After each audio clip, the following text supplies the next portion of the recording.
Do you believe in forces that extend beyond man and machine? I don't know what I believe anymore. I should not be here. That attack should have killed me. The fear I felt staring down in that abyss. Next thing I know, I'm clawing my way out of the sand. My lungs are screaming. And when I took my first breath, I felt reborn. What is up, everybody? Jeremy Eisenfire here, and welcome to the channel.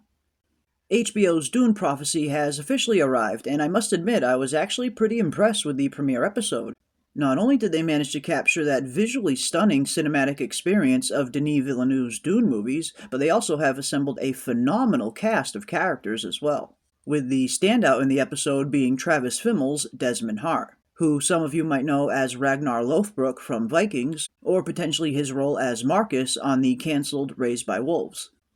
The episode starts off with a flashback to the butlerian jihad, or the Machine Wars as they are referring to it on the show, which of course was the big giant war between humankind and the AI machines that started to rise up and take control of them. And based on what we're seeing so far, it seems like the show is basing their AI versions of this technology more on the Brian Herbert version of Dune and not on the original Frank Herbert version of Dune, which has a slight difference as to how the technology was used. The Brian Herbert version of the machines is a little more similar to Terminator and the Skynet technology we see in that franchise, where Frank's version was a little bit more AI-based that was controlled by humans, which eventually made humanity become a little bit lazy and rely too much on this AI technology. And we also learn that it was a member of House Atreides that led humankind to victory against the machines, while also hearing that House Harkonnen was left in disgrace after the war, believing to have deserted their post, which sets up the origin of the centuries-long feud between the two houses, as it was a member of House Atreides that accused House Harkonnen of desertion, a rivalry we see that still persists 10,000 years after these current events with Paul Atreides and the current Harkonnens. And here we also learn a little bit more about Valya Harkonnen and the origin of the Sisterhood, which would later become the Bene Gesserit. At this point, the Sisterhood is run by Mother Superior Raquel, whom Valya Harkonnen is incredibly close with and who also shares the same vision for the future of the universe as well, which of course is to hopefully place one of the members of the Sisterhood at some point at the head of the Imperium by using their genetic breeding program. But unfortunately for Valya, not every member of the Sisterhood shares their vision for the future, and some believe that they are only meant to guide the leaders and not actually lead themselves, and look at their order as a more spiritual one, as opposed to Valya's vision to one day control everything. But we also see that division quickly come to an end as we get our very first look at the Voice, a weapon that would later go on to become one of the Bene Gesserit's greatest tools, as we see Valya Harkonnen herself using the Voice on Dorea to stop her from destroying the breeding program. And one thing I thought was pretty interesting was how Valya Harkonnen states that this was an ability that she has been honing for quite some time, indicating that it may have been her who first discovered the Voice, which is basically just another version of mind control, as we see Valya use it on Dorea to get her to commit suicide, which in turn eliminated any competition to Valya Harkonnen becoming the next Mother Superior.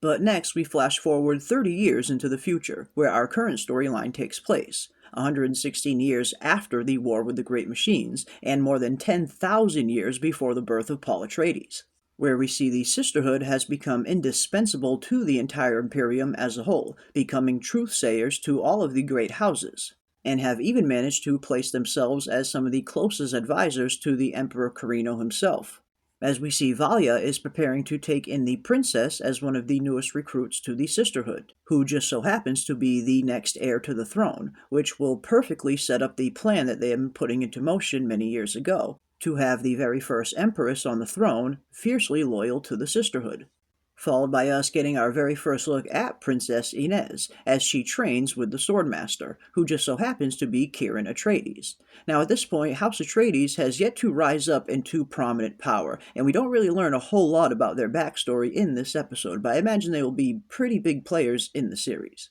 But next, we get our first look at Emperor Carino himself, played by Mark Strong, as he prepares to set up a royal wedding between his daughter, the Princess Inez, and a member of House Richese, which will give the Emperor control of a brand new fleet of warships that he desperately needs for his troubles on Arrakis. With the spice trade coming under heavy attack by the Fremen and the Emperor suffering many losses, he is really stuck between a rock and a hard place, as he doesn't seem like his heart is really behind this marriage, yet he knows politically and strategically he needs these warships to survive.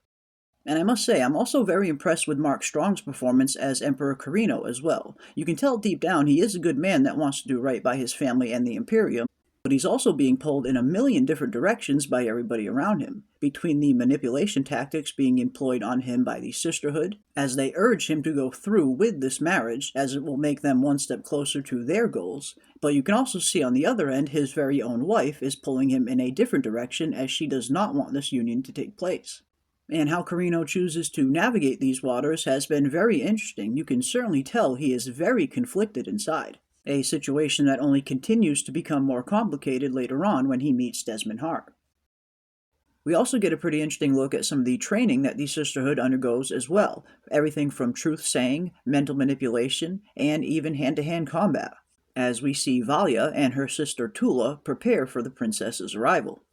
But then they are greeted by an unexpected visitor, as Kasha, the truth-sayer to the Emperor himself, has unexpectedly returned to the Sisterhood with a dire warning of the future. Which brings us to the character Desmond Hart, an Imperial soldier who has been stationed on Arrakis fighting the Fremen for a good duration, who has a very long and impeccable record as a service member, and who also just happens to be the sole survivor of a recent attack. One that was originally thought to be brought on by the Fremen themselves, only to learn from Desmond that other forces were at play, and how it was not only an attack, but a heist, as their spice loader was stolen from them during the fight. As Desmond believes that there is a growing insurgency rising up against the Emperor, a faction of people who believe that maybe they have discarded the AI machines too quickly, as Desmond requests a position to be stationed here in the palace, which starts to make sense a little later in the episode as we start to learn some of Desmond's true intentions, and how the Sisterhood seems to be his main target. We also learn a little bit more about Desmond's time on Arrakis, and how he survives a very near-death experience,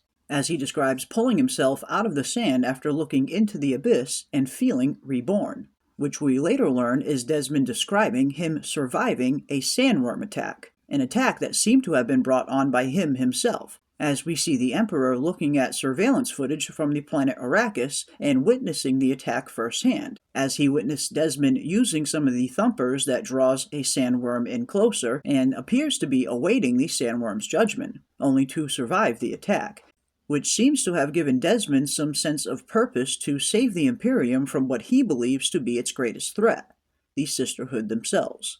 Desmond explains later on in the episode how mankind did everything they could to rid themselves from the control of the AI, only to now be controlled by the Sisterhood, trading one master for another, a cycle that Desmond seems keen on breaking, as he reveals that he has been gifted a great power, as we see both the princess's husband-to-be and the Emperor's very own truthsayer, Kasha, die an excruciating death as they seem to be burned alive by something. An ability that Marcus himself seems to be controlling at first glance, but I get the feeling at some point this will be revealed to be some sort of advanced technology that he is in control of. Which leads me to wonder if Desmond is secretly working with the Fremen. Not only do we see him using the same thumpers that the Fremen use to control the worms, but we also see him dressed in very Fremen-like gear. Now, of course, this could just be attributed to him being posted on Arrakis for such an extended period of time, but I wouldn't be too surprised if he is secretly working with them. But one thing seems to be sure. Desmond seems to be positioning himself to get closer to the Emperor and gain his trust, while also simultaneously working to destroy the Sisterhood.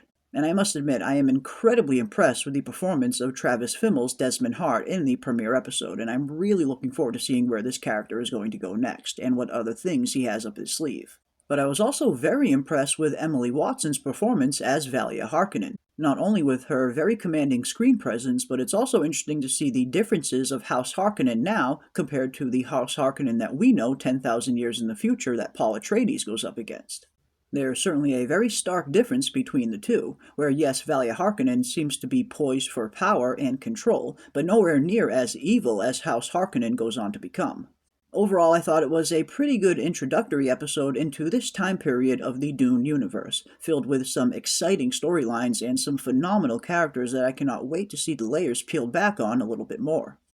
It was a little bit disappointing that they didn't touch on anything from the Spacing Guild or from the Mentats in this episode, but I'm hoping we'll see them at some point in the future. And I'm very impressed by the visuals and how they managed to capture that epic cinematic feeling of Dune. This whole world definitely feels like it was pulled directly out of Denis Villeneuve's head. And if nothing else, I'm definitely looking forward to seeing what the rest of the series is going to bring.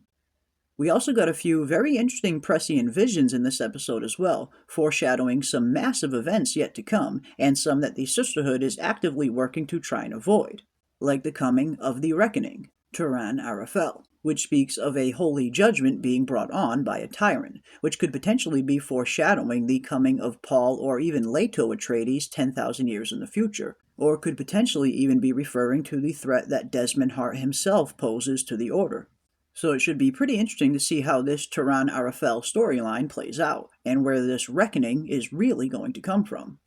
But that is going to do it for my breakdown for Episode 1 of Dune Prophecy, and definitely leave your thoughts and theories down below in the comments section. And if you enjoyed this video, don't forget to leave a like on your way out, and consider subscribing to stay up to date on all of our upcoming content. And as always, keep the spice flowing, and we will see you on the next one.